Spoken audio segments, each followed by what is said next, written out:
Naomi Carter stood before the courthouse clerk's desk in a simple ivory dress she had bought just that morning, the fabric still carrying faint creases from its packaging. Her hands trembled as she gripped the black pen. The marriage certificate lay before her like a final judgment, the bold signature line daring her to commit. Soon her name would no longer be Naomi Carter. It would become Naomi Bennett. The name felt foreign, like a set of clothes that would never quite fit. Beside her, Elijah sat rigid in his wheelchair, his jaw clenched, his knuckles pale as they gripped the armrests. His sharp features, once full of warmth and vitality, now carried a permanent hardness. He wore a tailored suit that had clearly been made for him before his accident, and though it still fit, the way it hung on his changed body was a painful reminder of everything he had lost 3 months ago, on the night her mistake had altered both their lives forever. The clerk, a middle-aged black woman with kind eyes who had no doubt witnessed hundreds of courthouse weddings, cleared her throat gently. "Whenever you're ready," she said, her voice calm but laced with a sympathy that told Naomi she knew exactly what kind of marriage this was. Naomi's hand hovered over the page. She could see Elijah's profile in the corner of her vision, the tight line of his jaw, the way his once proud shoulders now held tension that never seemed to leave. He hadn't looked at her once since they had walked in. Not once. She forced herself to sign quickly before she lost her nerve. The scratch of the pen against paper echoed far too loud in the silent office. The clerk slid the document toward Elijah. His hand was steady, almost defiant, as he wrote his name in bold, decisive strokes. Elijah Bennett. His handwriting was confident, powerful, the mark of a man who had once commanded boardrooms, negotiated billion-dollar deals, and walked through life like the world bent for him. Now he was signing his future away to the woman he blamed for taking his mobility. The clerk raised her voice slightly, her words formal and final. "By the power vested in me by the state, I now pronounce you husband and wife." The words hung, heavy in the air like a verdict. Neither moved. There was no kiss, no smile. Naomi felt the weight of her new reality sink onto her shoulders like a lead blanket. This was her wedding day, and it was the coldest, loneliest, most hollow moment of her life. "Congratulations," the clerk said softly, though her voice carried more pity than joy. She had seen it all before, and she understood this wasn't love. It was survival, obligation, punishment. The ride to Elijah's penthouse afterward was suffocating. The silence between them filled every corner of the luxury car, louder than any words could have been. The elevator ride stretched endlessly, climbing 37 stories until the polished doors opened onto his sprawling apartment. The space was sleek and modern, now altered to suit his new reality. Ramps, lowered counters, wide doorways.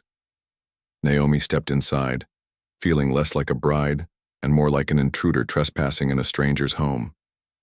"Your suite is down that hallway," Elijah said, his voice clipped and professional as though he were dismissing an assistant. He didn't look at her. "The housekeeper stocked it this morning if you need anything." He stopped himself mid-sentence, unwilling to finish. "Thank you," Naomi whispered, though her voice carried no weight. That first night, she lay in the unfamiliar bed of her designated suite, staring at the ceiling. The sounds of the city bled in faintly through the glass windows, but beneath that hum, she could hear Elijah moving in his own room down the hall. The faint clink of equipment, the distant sound of running water, the hollow rhythm of a man she was supposed to call her husband. The word burned inside her chest like fire. Over the following weeks, their marriage settled into a pattern, an uneasy rhythm of avoidance. Naomi buried herself in her job at the marketing agency, staying late at the office to delay coming home. The penthouse felt more like a museum than a home. Beautiful, expensive, and completely lifeless. Conversations between them were short and transactional, more like business meetings than exchanges between a husband and wife. "I have a doctor's appointment Tuesday at 3, Elijah would say over breakfast, never lifting his eyes from the tablet balanced on his lap. "I'll be in meetings all day," Naomi would reply, even though they both knew his driver would handle his transportation. Fine, fine. Their words were like a dance, polite, controlled, stripped of anything resembling intimacy. Strangers bound by paper, guilt, and obligation. At night, Naomi lay awake in silence, fully aware that just down the hall was the man whose life she had changed forever. A man who bore her last name, yet looked at her only with the careful, restrained expression of someone holding back a storm of anger through sheer force of will. This was her marriage. This was her punishment.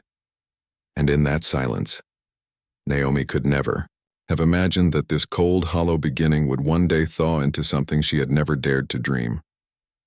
The days that followed Naomi and Elijah's courthouse wedding blurred into a pattern that felt more like a silent contract than a marriage. The penthouse, grand, expansive, perched above the city skyline, should have been a dream home. But to Naomi it felt like a prison of glass and marble. Every corner of the space reminded her that this was his world, not theirs.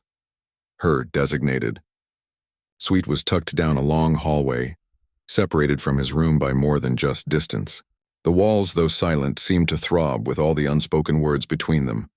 When Naomi closed her bedroom door at night, she listened to the faint sound of Elijah moving in his space, mechanical whirs from his chair, muted voices from late-night business calls, the occasional sound of running water. Every noise reminded her that she was married to him, yet a stranger to him. Their interactions became mechanical. Breakfast was eaten in the wide, sterile kitchen with countertops lowered for his access. He scrolled through reports on his tablet, sipping black coffee while she picked at toast or fruit, saying little.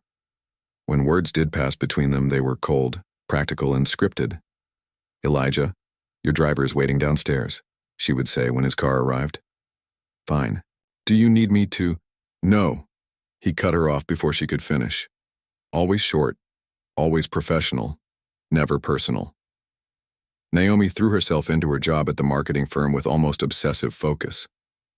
Her colleagues noticed she was the first to arrive and the last to leave. She told them she loved the work, that she was passionate about the campaigns, but deep down she knew the truth. Staying late at the office was easier than walking into the penthouse and facing the suffocating silence of her new life. The apartment had everything: gleaming marble floors, sprawling views of the city, designer furniture, but no warmth, no laughter, no soul. Naomi began to think of it as a museum, one filled with artifacts of Elijah's old life before the accident. His success stared at her from every wall: photographs of him shaking hands with CEOs, framed awards for leadership, glossy magazine, covers naming him one of the city's most powerful men under 40. All of it mocked her now. She was the woman who had taken that life from him with one careless mistake. And now, bound to him by marriage, she felt the weight of his silent resentment. With every step she took, nights were the worst. Lying awake in her cold bed, Naomi's mind replayed that night of the accident in torturous detail. The buzzing phone, her eyes flicking downward for just 1 second, the red light she didn't see, the truck that seemed to appear out of nowhere. And Elijah's voice later in the hospital, low and cutting, "You took everything from me." He never repeated those words. He didn't have to. She saw them in his eyes every time he glanced her way. For 3 long months they lived like this: 2 ghosts drifting through the same home, careful not to touch, careful not to collide. Their schedules became choreographed so they would avoid each other as much as possible. She worked late. He retreated into his business dealings, speaking with investors and lawyers through video calls. Meals were often eaten separately. Even when they sat at the same table, it was as if they were miles apart. Still, in the quiet moments when Naomi allowed herself to stop, she felt the heaviness of his presence. Just down the hall was the man whose life she had destroyed, whose bitterness pressed down on her like a shadow. A man who wore her ring, but not her love. And yet neither of them could have imagined that this silence, this emptiness, was not the end. It was only the beginning of a story neither of them had expected, because eventually the silence would break. It would happen late one night, in the still hours of the morning, when Naomi stumbled home from work long after midnight, and found Elijah not asleep but awake, waiting, It was a Tuesday night, or rather early Wednesday morning, when Naomi finally pushed her key into the penthouse door. The clock on her phone read 2:17 a.m. She had stayed at the office under the excuse of reviewing a campaign proposal, but the truth was simpler. Staying late at work had become her refuge. The longer she delayed coming home, the easier it was to avoid the suffocating silence she shared with Elijah. The lock clicked softly, the sound echoing in the grand marble foyer. Naomi slipped out of her heels, padding barefoot across the cool floor. Her body ached with exhaustion, but she welcomed it. Physical tiredness was easier to carry than emotional weight. She expected the penthouse to be dark, silent. But as she turned the corner, she froze. The living room lights were off, but the city's glow poured in through the floor-to-ceiling windows. Silhouetted against the glittering skyline was Elijah. He sat motionless in his wheelchair, staring out at the city as though searching for answers in the constellation of lights below. Naomi's breath caught. In the months since their marriage, she had seen him angry, seen him cold, seen him distant. But never like this. Unguarded, vulnerable, lost in a private storm he thought no one could see. On the glass table beside him rested a half-empty bottle of whiskey and a heavy crystal tumbler he cradled in his lap. His shoulders were tense. His head tilted back slightly as if trying to find something in the city lights that might make sense of his shattered world. Naomi knew she should leave quietly, slip down the hallway to her suite and pretend she hadn't intruded on this moment. But her feet refused to move. Something about the way he sat there, strong, proud, yet broken, rooted her to the spot. Couldn't sleep either? The words slipped from her lips before she could stop them. Her voice was soft, almost uncertain. Elijah's head turned slowly. In the dim light, Naomi could finally see his face properly for the first time in weeks. The exhaustion beneath his eyes, the new lines carved deep into his features. The bitterness she was so used to seeing was softened tonight, replaced by pain. Real pain. Sleep, he repeated, letting out a humorless laugh. That's become a luxury. Naomi hesitated, her hand still gripping the doorframe. The pain? She asked gently. Phantom pain, Elijah corrected, lifting the glass to his lips. His voice was low, raw, stripped of the sharp edge he usually kept. The doctors call it that. My brain keeps sending signals to legs that don't exist anymore. Sometimes I feel like they're on fire. Other times like someone's driving nails straight through my bones. And when I reach down, he gestured vaguely at his useless legs. There's nothing. The honesty in his words pierced through her chest. In all their cold, transactional exchanges, he had never once spoken about his condition, about what he was truly enduring. Naomi's throat tightened. I can't imagine what that must feel like, she whispered. You can't, he said bluntly, though not cruelly. His tone was matter of fact, a simple truth. Silence filled the room again, but this time, it wasn't the suffocating silence of avoidance. It was heavier, charged with something unspoken. Naomi found herself taking a step forward, then another, until she stood near the couch across from him, unsure if she was welcome, but unwilling to retreat. May I? She asked, nodding toward the couch. For the first time since their wedding day, Elijah's eyes met hers. She saw the flicker of surprise there, the hesitation, and then, after a long pause, he gave a small nod. Naomi sat down, curling her legs beneath her and pulling her cardigan tighter around her shoulders. From this close, she could see how tightly his free hand gripped the armrest of his chair, as though it was the only thing anchoring him to reality. I know you hate me, she said finally, her voice trembling but steady enough to carry. And you have every right to. But not a single day goes by that I don't replay that moment. The light turning yellow, my phone buzzing. The second I looked down. If I could trade places with you, Elijah, I would. Without hesitation, her voice cracked, the weight of her guilt spilling into the open. Elijah studied her face in the dim light, his expression unreadable. The silence stretched, until Naomi thought he might dismiss her words like he always did. But then, slowly, he spoke. "I don't hate you." Naomi's breath caught. She blinked at him, unsure she'd heard correctly. "You don't?" His voice was steady, though quiet. "I've wanted to. God knows it would be easier if I could hate you, but I don't. I hate what happened. I hate what I lost. I hate that I'll never run again, never dance again, never feel the ocean at my feet. I hate the way my father looks at me now.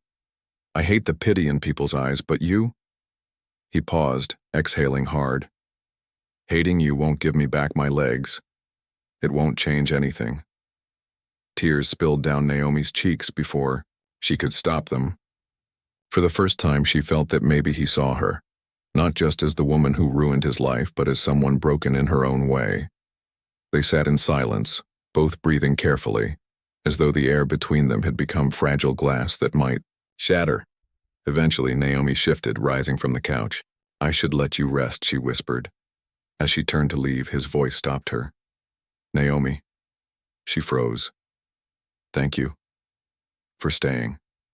Her lips parted, but no words came. She only gave a small nod and slipped quietly back to her suite. But her heart was racing, her mind replaying his words. For the first time since their marriage, there had been something different between them. It wasn't forgiveness. It wasn't love, but it was something. A crack in the wall, a glimpse of humanity, and it was enough to change everything. The next morning, Elijah woke earlier than usual. The sunlight poured in through the tall windows, spilling golden light across his bedroom floor. His head was heavy from the whiskey he had downed the night before, but it wasn't the alcohol that startled him awake. It was the smell, rich, familiar, unmistakable. Coffee. But not the bland, generic brew the housekeeper usually made. No, this was something else. Stronger. Fuller. Something that pulled him back to a time before the accident. A time when life still made sense. He reached for the steaming mug sitting neatly on his nightstand. The aroma hit him before the taste did. Bold, fragrant, smooth. He recognized it instantly. Ethiopian single origin, from the tiny roastery in Brooklyn he used to stop by every Friday before heading to his office. His favorite. He hadn't tasted it in months. For a moment, Elijah just sat there staring at the cup. Then he wheeled himself into the kitchen. There was Naomi, already dressed for work, laptop bag slung over her shoulder, her hair pulled back neatly. She was just about to leave when he entered. Their eyes met briefly, and she froze like she had been caught doing something she wasn't sure she should have done. "The coffee," Elijah said, his voice low but steady. Naomi adjusted her strap nervously. I remembered you mentioning it once on the phone, months ago with a colleague. I thought maybe—" Her voice trailed off. "I hoped it was the right one." Elijah took another sip, letting the rich flavor sit on his tongue before swallowing. "It is." He paused, holding her gaze for the first time in what felt like forever. "Thank you." Something passed between them in that moment. Small, almost imperceptible, but real. Naomi gave him a faint smile, one that didn't reach her eyes but carried sincerity nonetheless. Then she turned and left for work, her heels clicking softly across the marble floor. When the door shut behind her, Elijah sat in silence, staring at the coffee in his hand. For the first time in months, the bitterness in his chest had eased, if only slightly. That evening, when Naomi returned home, she braced herself for the same old routine, the silence, the avoidance, the careful scheduling of distance. But as she set her bag down, she noticed something unusual in the dining room. The table was set, 2 plates, 2 glasses, and Elijah already seated at the head of the table, waiting. Naomi froze in the doorway, unsure if she was intruding on something. "Not meant for her, I thought," Elijah began, his voice hesitant but calm. "Maybe, if you haven't eaten yet." Her heart skipped. She hadn't eaten. And though every instinct screamed at her to run to her room, to keep things the way they had been, her feet carried her forward. Slowly, almost cautiously, she lowered herself into the seat across from him. It was the first meal they had shared together in months. At first, it was quiet, awkward, almost unbearable. Naomi cut into the chicken in small bites while Elijah focused on his glass. But then she asked the simplest of questions. "How was therapy today?" He looked up, startled, as though the idea that she might actually care was foreign. "It was challenging," he admitted. His tone softened. "The therapist says my upper body strength has improved, but the damage in my spine, they're not optimistic." Naomi's hand paused midair, her fork resting above her plate. "I'm sorry," she said, and meant it. Elijah's eyes narrowed, slightly, his voice coming out sharper than intended. "You don't have to pretend to care." Naomi set her fork down, meeting his gaze head-on. Her voice was quiet but unwavering. "I'm not pretending I do care, Elijah, whether you believe that or not." For a long moment he studied her face, searching for a lie, searching for manipulation. But all he found was sincerity. Something in his chest tightened at the sight of it. Naomi exhaled, her words soft but firm. "Maybe we don't have to be enemies. Not anymore. Maybe we can at least try to not make this harder than it already is." It wasn't forgiveness. It wasn't love. But something subtle shifted between them. A small step forward. A fragile, delicate truce. The coffee in the morning. The shared dinner at night. Two small gestures that meant nothing on their own. But together, they were the first signs that the ice between them was beginning to crack. Over the next several weeks, something subtle began to change inside the penthouse. It started small, just Naomi leaving coffee by Elijah's bedside each morning. At first, he barely acknowledged it beyond a quiet thank you, but over time he began to notice that the gesture was consistent, thoughtful. Every morning the coffee was there, not because the housekeeper prepared it, but because Naomi did. And in the evenings, instead of retreating to their separate corners, they occasionally found themselves at the dining table together. The meals were simple: chicken, vegetables, pasta, whatever the housekeeper left behind. But for the first time since their marriage, they shared them in the same space. At first, their conversations remained cautious. Naomi would ask about therapy. Elijah would answer in clipped sentences. Elijah would ask about her work. Naomi would respond briefly. But slowly, those exchanges stretched into something more. One evening, Naomi mentioned that her firm had just landed a major sustainability campaign for an energy company. "It's ambitious," she admitted, a spark of passion in her voice. "We're trying to push them toward carbon-neutral strategies. If it works, it could set a new standard for the entire industry." Elijah, who had been quiet most of the evening, looked up. His dark eyes studied her carefully. "That's incredible. You know, companies like my father's, Bennett Global, are struggling with exactly that. They're profitable, but public sentiment is shifting. They can't afford to look like dinosaurs in the age of green energy." Naomi blinked, surprised by his interest. She had expected polite indifference at best. Instead, there was something genuine in his tone. "Respect." "You really think so?" she asked. "I know so," Elijah replied firmly. "I've been tracking market trends for months. What you're suggesting, carbon-neutral marketing, sustainability initiatives, that's exactly what's going to keep companies competitive." For the first time in months, Naomi's chest warmed at his words. He wasn't speaking to her like a burden or a stranger, or the woman who had ruined his life. He was speaking to her like a colleague, like an equal. "Maybe we could collaborate," Naomi said before she realized the words were out. "Your industry knowledge, my marketing background, there's real potential there." Elijah's lips curved in the faintest smile. "Maybe we could." It was the first time she saw him not as the bitter man chained to his wheelchair, but as the Elijah Bennett the world had once admired, confident, intelligent, engaged. And it startled her how good it felt. The shift wasn't immediate. There were still long silences. Still nights when Naomi buried herself in work until late hours. Still mornings when Elijah retreated into his own thoughts. But alongside the silence came small gestures, The coffee in the morning, dinner conversations at night, Elijah sharing progress about therapy, Naomi listening, genuinely listening, without pity. One evening, Elijah revealed something about his rehabilitation.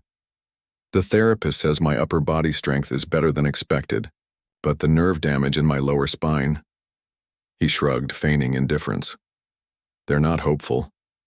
Naomi's voice was gentle but steady. I'm sorry. Elijah's jaw tightened. Are you? Or is that just something people say?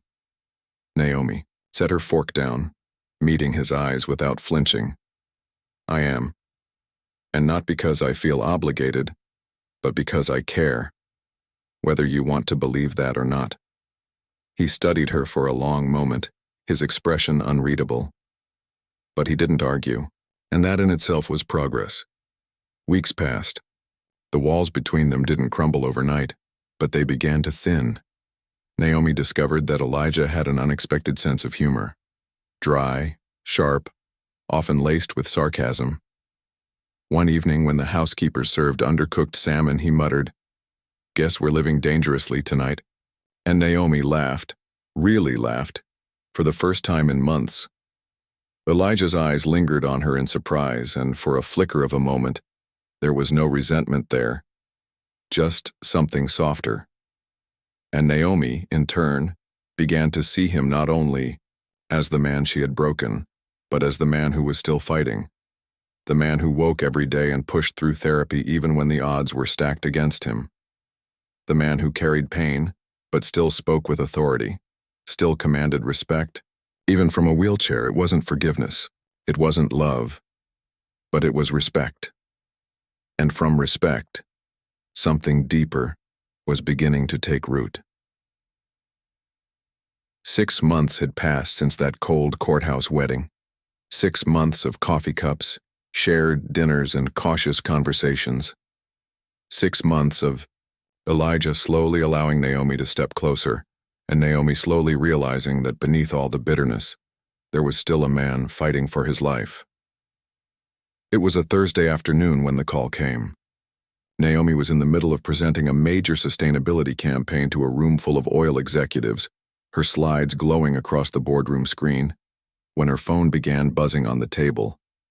The name flashing across the screen made her chest tighten. Elijah. He never called her, not during work, not at all. Their communication had always been contained, morning coffee, dinner at night, never in the middle of her day. I need to take this, she said quickly, forcing a professional smile to the room before stepping into the hallway. Her voice was urgent as she answered. Elijah, are you okay? Do I need to call? I'm fine. He cut her off. But his voice was strange, breathless, full of something she hadn't heard in months. Not bitterness, not anger, excitement. Better than fine. Naomi, can you come home, please? Her heart skipped. What happened? Just come. You'll see. The drive from her office to the penthouse had never felt longer. Her mind spun through 100 possibilities. Bad news from the doctors, a medical emergency, some legal complication she hadn't expected. By the time she rushed through the penthouse doors, her pulse was racing. She found Elijah in the living room, his chair positioned near the tall windows where sunlight poured across the floor. But this time, something was different. He wasn't slouched, wasn't sunken into himself like before. He was upright. His eyes burned with an energy she hadn't seen since before the accident. What's going on? She demanded, breathless, setting her purse down. Elijah looked at her, his expression a mixture of shock and joy. At therapy today, during the electrical stimulation session, I felt something. Naomi's eyes widened. What do you mean? Not phantom pain, he said quickly, his voice trembling as though even speaking it aloud was fragile. Not an echo, real feeling. The therapist's hand on my right leg. I felt it. Actual sensation. His throat tightened, his voice cracking. Naomi, there are signs the nerves might be regenerating. It's not a guarantee, but it's the first real hope I've had in months. Naomi's hands flew to her mouth, her eyes flooding with tears. And before she could think, before she could remind herself of all the walls between them, she crossed the room and threw her arms around his shoulders. The embrace was fierce, unplanned, desperate. "I'm so happy. For you?" she whispered against his neck, breathing in the familiar scent of his cologne mixed with the salt of his sweat. Her voice broke. "Elijah, this is incredible." For a moment his body went rigid with surprise, but then slowly, his arms came up around her waist, stronger than she expected, holding her closer than he had ever dared. When she finally pulled back, his face was transformed. Not by bitterness, not by resignation, but by a genuine smile. Wide, unguarded, full of hope. "It felt nice," he admitted softly, his hand lingering against her waist. "To have someone be happy for me. Truly happy." Naomi's chest tightened, her tears slipping free. She couldn't speak. All she could do was nod, her heart pounding at the realization that, for the first time since their marriage, Elijah wasn't looking at her with resentment. He was looking at her with gratitude, with light. That evening, he opened a bottle of wine he had been saving, an expensive Burgundy from his personal collection. They sat together on the couch, the city glowing outside, the bottle between them as if it marked a new chapter. For the first time, their conversation was unguarded. Elijah told her about his father's expectations, about inheriting Bennett, global at 25, about living his whole life under pressure to be perfect. Naomi listened, her eyes soft with empathy. "You're not broken, Elijah," she said gently. He gave a bitter laugh. "A man who can't even walk across a room?" "You're not broken," she repeated firmly. "Maybe you're not supposed to be the leader your father was. Maybe you're supposed to be the leader you are." The words hung between them, powerful and unexpected. And in Elijah's eyes, Naomi saw something shift. A spark, a seed of belief. And as the night stretched on, they talked about dreams. His, hers, the ones they had buried beneath guilt and tragedy. By the time dawn lit the horizon, they were still sitting there, side by side, more connected than they had ever been. For the first time since the accident, hope had entered their home. After Elijah's breakthrough at therapy, the atmosphere in the penthouse began to change. It wasn't dramatic. There were no overnight declarations of forgiveness or sweeping gestures of love. But slowly, piece by piece, the weight that had suffocated their marriage began to lift. Naomi started accompanying Elijah to his therapy sessions. At first, she told herself it was simply to stay informed about his progress. But soon, she realized the truth. Her presence mattered to him. She saw it in the way his jaw tightened less when the therapist pushed him hard, in the way he held his posture a little longer, fought through the pain a little stronger. He didn't admit it, not right away. But she knew. He tried harder when she was there. She celebrated every small victory with him. The first time he could, wiggle his toes on command. She clapped with tears in her eyes. When he regained sensation in his left foot, she squeezed his hand, her smile radiant. The day he managed to sit upright for a full minute without support, she nearly jumped out of her chair in excitement. And though Elijah tried to hide it, she noticed the way his lips curved, the way pride flickered in his eyes whenever she celebrated him. Evenings in the penthouse shifted too. Instead of eating separately, they began cooking together. Elijah couldn't handle the stove, but he took charge of prep work from his wheelchair, chopping vegetables, seasoning meat, while Naomi worked the burners. At first it was awkward. She moved too quickly. He was too precise. But soon, they fell into rhythm. "You missed a spot," Elijah teased one night, gesturing at the sauce splattered on the counter. Naomi rolled her eyes, wiping it up. "You're such a perfectionist. Somebody has to be," he shot back, the faintest smirk tugging at his lips. It was the first time in months that their banter wasn't sharp, wasn't edged with resentment. It was playful, light, and Naomi found herself smiling more, laughing more, something she hadn't done in far too long. They discovered shared interests that surprised them both. Books, for one. Elijah was a voracious reader, business biographies, political memoirs, even classic fiction. Naomi had always loved literature, and soon their evenings were filled with discussions about novels, characters, and ideas. Movies, too. They spent Sundays sprawled in the living room. Elijah in his chair, Naomi curled on the couch, watching old films from his collection. Black and white classics, golden age dramas, even corny rom-coms. And then there was their humor. Dry, sarcastic. Terrible, really. The kind of pun so bad they made each other groan. "That joke was grape," Elijah said one evening after Naomi teased him about the wine they were drinking. Naomi burst into laughter, covering her face with her hands. "Oh no, that was horrible." "Maybe, but you laughed," he said, grinning. "I did not. That was pain." "That was definitely a laugh," he countered smugly. "I'm adding it to my collection." "Your collection of what?" she asked. "Proof that I can make my wife laugh."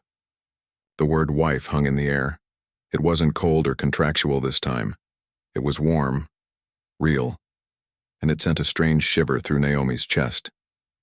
8 months after the accident, Elijah achieved what his medical team had once deemed nearly impossible. During a routine session with Naomi watching nearby, he gripped the parallel bars and slowly, painfully, lifted himself out of his chair. His legs trembled, his knuckles turned white from the effort, sweat rolled down his forehead, but he stood, upright. For 30 seconds, Elijah Bennett stood on his own 2 feet. When he finally lowered himself back into the chair, the therapist was nearly buzzing with excitement. "This is remarkable progress, Elijah. At this rate, you could be walking with assistance in a few months." Naomi clapped her hands over her mouth, tears welling in her eyes. She had never felt so proud, so full of hope.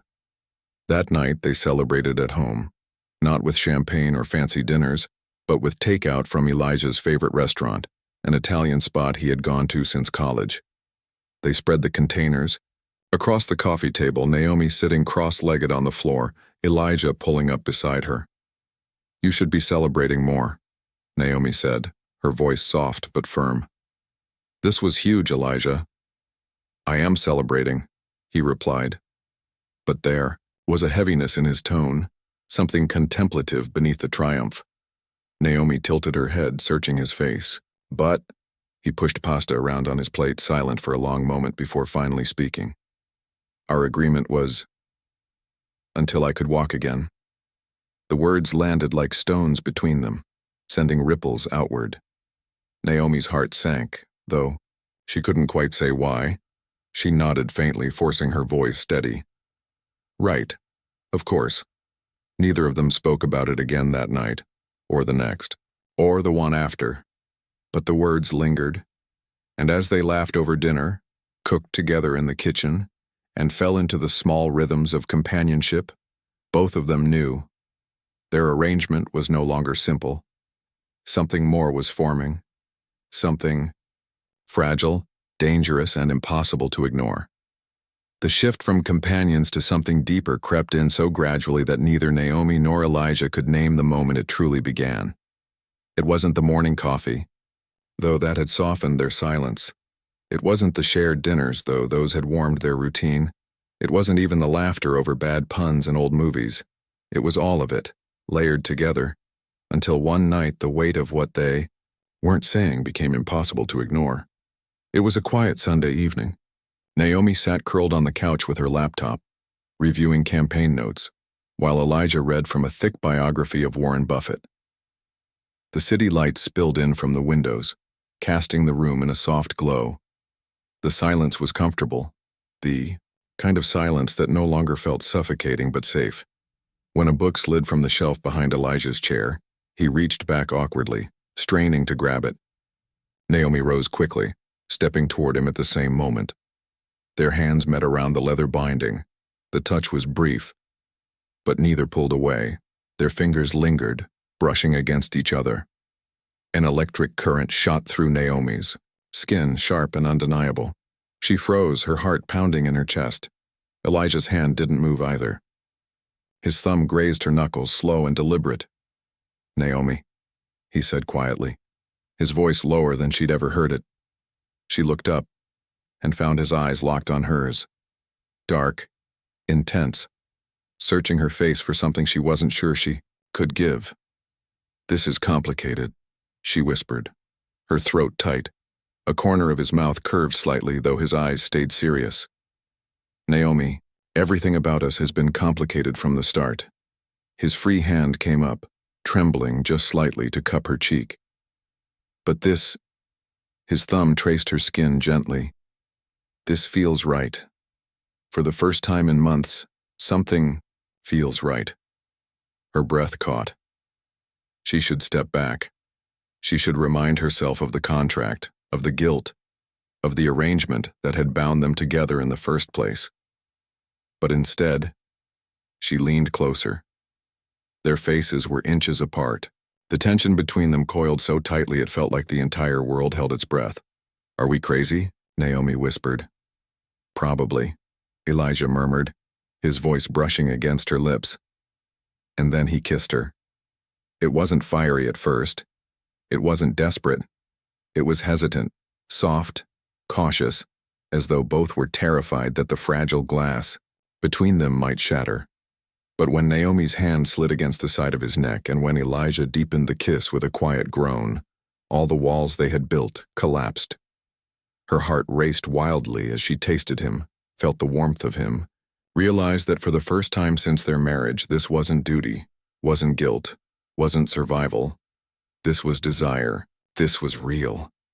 When they finally pulled apart, Elijah's forehead rested against hers. His eyes were raw, vulnerable in a way she had never seen. "I never expected this," he admitted, his voice trembling. "Any of this." Naomi's lips curved into a small trembling smile. "Neither did I. But I'm not sorry." His hand slid gently down her arm, his fingers intertwining with hers. "Neither am I." That night they didn't rush further. They didn't tumble into bed or let passion consume them. Instead, they sat side by side, watching Casablanca flicker across the screen, Naomi's head resting on Elijah's shoulder.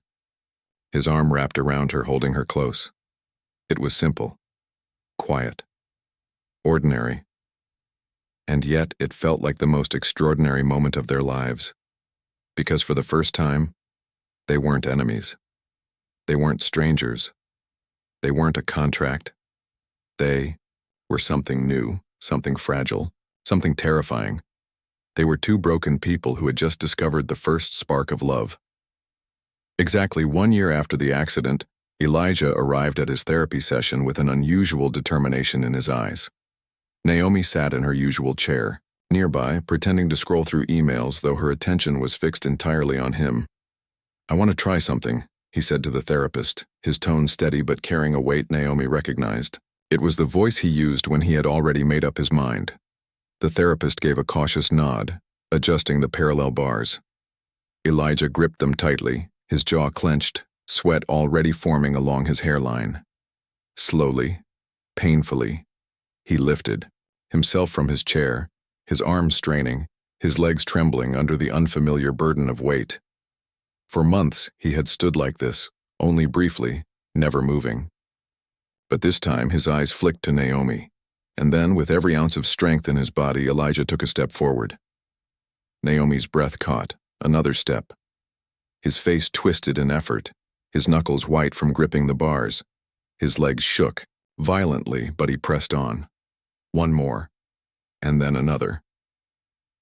By the time he lowered himself back into his chair, Elijah had taken 5 steps.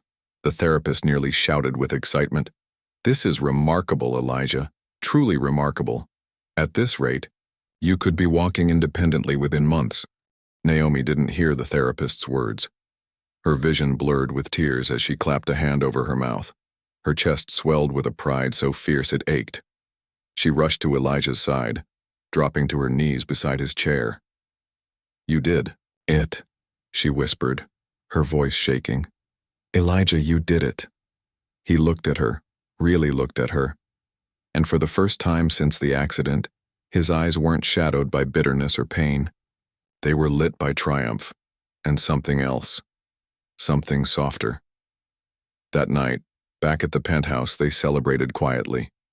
Takeout again, spread across the coffee table. Naomi sat on the rug with her legs tucked under her, Elijah in his chair, beside her.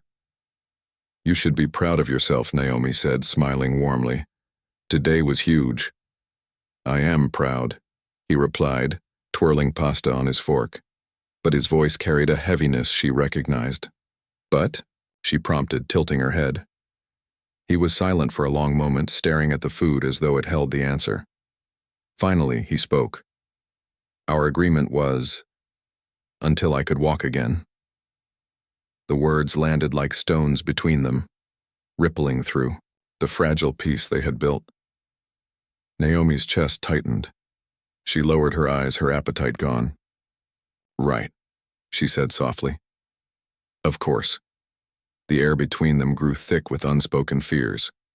Neither mentioned it again that night, nor the next. But it lingered, every time Naomi handed him coffee, every time Elijah caught her smile, every time they laughed together in the kitchen. The truth pressed against them like a wave they both knew was coming. It finally broke one evening as they sat in the living room, Naomi curled against Elijah's side, her head resting on his shoulder, their fingers intertwined.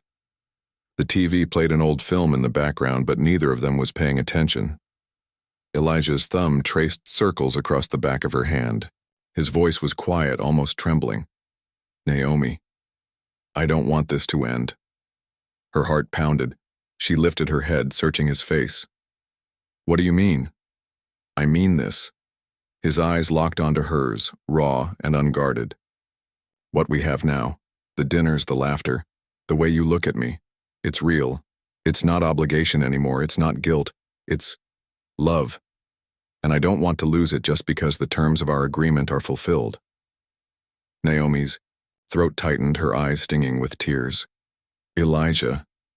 He leaned closer, his voice firm now. "I love you. Not because you stayed when you didn't have to. Not because you carried the guilt.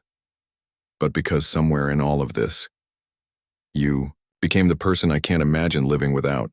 You made me laugh again, you made me fight again, you gave me back hope." Tears slipped down Naomi's cheeks, hot and unstoppable. "But how do we know this isn't just convenience or guilt or—" He silenced her with a kiss. Deep, passionate, certain. When he pulled back, his forehead rested against hers. His voice was low but steady. "Because I know the difference now. What we started with was an arrangement. What we have now is love. Real, complicated, messy, beautiful love." Naomi sobbed softly, clutching his shirt as her words tumbled out. "I love you too, Elijah. I love that you laugh at my terrible jokes and make even worse ones. I love that you stayed strong even when you thought you couldn't. I love that you never let me forget what was real even when I wanted to run from it. I love you." His hand cradled her cheek, his eyes shining. "Then let's stop pretending this is temporary. Let's choose each other, every day, not because we have to, but because we want to." Naomi pressed her lips to his again, her tears mixing with his kiss. And for the first time there was no guilt, no bitterness, no contract holding them together. Only love. 6 months after Elijah first stood on his own, the mornings in the penthouse had transformed. No longer was the coffee. Naomi prepared a gesture of guilt. It had become ritual, a quiet expression of love. She would brew it fresh, carry it to the table, and watch his face light up at the first sip. He still smiled every time, like it was the first morning all over again. One morning, as sunlight poured across the glass walls, Elijah folded his tablet, shut, and looked at her with unusual seriousness. "I have a proposition for you," he said, his tone carrying a formality that immediately made her raise an eyebrow. "A business proposition?" Naomi teased lightly. "Not this time." He stood up without assistance and walked slowly, steadily across the room. Naomi's heart pounded as she watched him circle the table, each step deliberate, strong. When he reached her side, he sank down onto one knee. From his pocket, he pulled out a small velvet box. Inside gleamed a brilliant cut diamond set in platinum. Elegant, timeless, perfect. Naomi's breath caught. "Elijah?" "Naomi Carter Bennett," he said, his voice firm but trembling at the edges. "Would you do me the honor of marrying me? Not because you have to, not because of guilt or contracts or obligation, but because you choose me, because you love me, and because I love you more than I thought I could love anyone again." Tears spilled instantly down Naomi's cheeks, blurring her vision. "Elijah, we're already married." He smiled faintly, shaking his head. "Not like this. That courthouse wasn't a wedding. That was a sentence. I want to marry you for real. With vows, with joy, with family. I want to stand beside you not as a man bound to you, but as a man who chooses you." Her chest ached with so much emotion she thought it might split open. "Yes," she whispered. Then louder through her tears. "Yes, Elijah. Of course, yes." When he slipped the ring onto her finger, Naomi realized it fit perfectly. Not just the band, but the moment, the promise. This time it wasn't about obligation. It was about love. Their second wedding was everything the first had not been. Held in a lush botanical garden in Harlem, it felt like a celebration, not a transaction. White roses bloomed around them, music floated in the air, and sunlight warmed the faces of their family and closest friends. Naomi wore a flowing white gown that made her feel like the girl she had once dreamed of being. Elijah walked her down the aisle himself, each step careful, proud, steady. The guest list was small but meaningful. Elijah's father, who had once doubted Naomi, but now embraced her as family. Naomi's parents, who had flown in from Atlanta, their joy barely contained. A handful of close friends who had witnessed the impossible transformation from bitterness to love. When the officiant asked them to speak their vows, Naomi's voice trembled but remained strong. "A year and a half ago, Elijah, we were strangers bound by tragedy. I thought I had destroyed your future and mine. I thought we'd spend our lives trapped in guilt and resentment. But somewhere in learning to forgive each other, we found love. Real love. You taught me that love isn't about perfection. It's about choosing each other every single day. Today I choose you. Not because I have to, but because I can't imagine life without you." Tears glistened in Elijah's eyes as he spoke his vows in return. "Naomi, you came into my life in my darkest hour. You could have run, but you stayed. You stayed through my anger, through my bitterness, through the endless nights of pain, and somewhere in all of that I realized what we thought was an ending was only the beginning. You are my partner, my best friend, the love of my life. Our story may have started with tragedy, but it will end with joy. Because whatever comes, we'll face it together." When the officiant pronounced them husband and wife for the second time, but truly, for the first time, their kiss was met with cheers that echoed through the gardens. 5 years later, on their anniversary, Elijah and Naomi danced in their living room. The same song that had played the night Elijah first confessed his love filled the space. The skyline glittered through the windows. Their business partnership had become legendary, transforming Bennett Global into a powerhouse of sustainable innovation. But more than that, their love had become the anchor of their lives. Naomi still wore her diamond ring alongside the simple gold band from their second ceremony. The original courthouse ring rested in her jewelry box, not hidden away, but kept as a reminder of how far they had come. As Elijah twirled her gently, Naomi laughed, breathless. "Do you ever think about what would have happened if that night had gone differently? If the accident never happened?" Elijah drew her closer, pressing a kiss to her temple. "Sometimes.